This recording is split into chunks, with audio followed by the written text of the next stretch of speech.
Շաբաթներ շարունակվող լարվածության եւ հնարավոր պատերազմի մտավախությունների ֆոնին Միացյալ Նահանգներն ու Իրանը Օմանի միջնորդությամբ այսօր անուղղակի բանակցություններ են վարում Թեհրանի միջուկային ծրագրի շուրջ։ Իրանական ԻՌՆԱ-ի եւ Associated Press-ի փոխանցմամբ Օմանի արտգործնախարարը մայրաքաղաք Մասկատում նախահանդիպել է Իրանի արտգործնախարար Աբբաս Արաղչիի, ապա ԱՄՆ նախագահի բանագնացներ Սթիվ Ուիթքոֆի ու Ջարեդ Քուշների հետ։ Իրանցի դիվանագետը Reuters-ին ասել է, որ Թեհրանն իր պահանջները Օմանի միջոցով փոխանցել է Վաշինգտոնին։ Օմանի արտգործնախարարությունը հայտնել է, որ կողմերի հետ հանդիպումները կենտրոնացած էին դիվանագիտական եւ տեխնիկական բանակցությունների վերսկսման համար համապատասխան պայմաններ ստեղծելու վրա։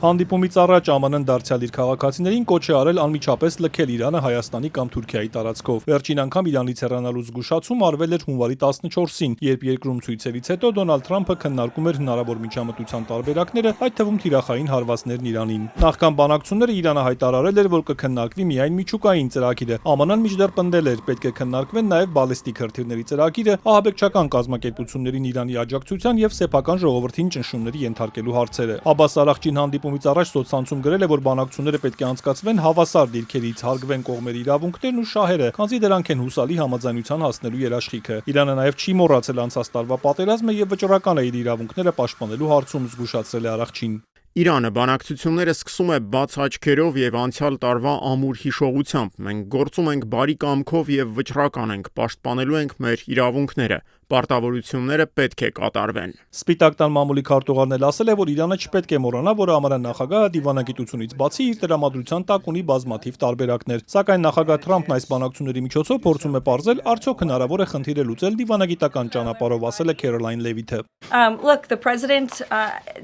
Նախագահի համար դիվանագիտությունը միշտ առաջին ընտրություն է, երբ խոսքը վերաբերում է աշխարհի տարբեր երկրների հետ հարաբերություններին, լինեն մեր դաշնակիցները, թե մեր հակառակորդները։ Տեսնենք, թե ինչ կստացվի։ Նախագահը նորության է սպասում։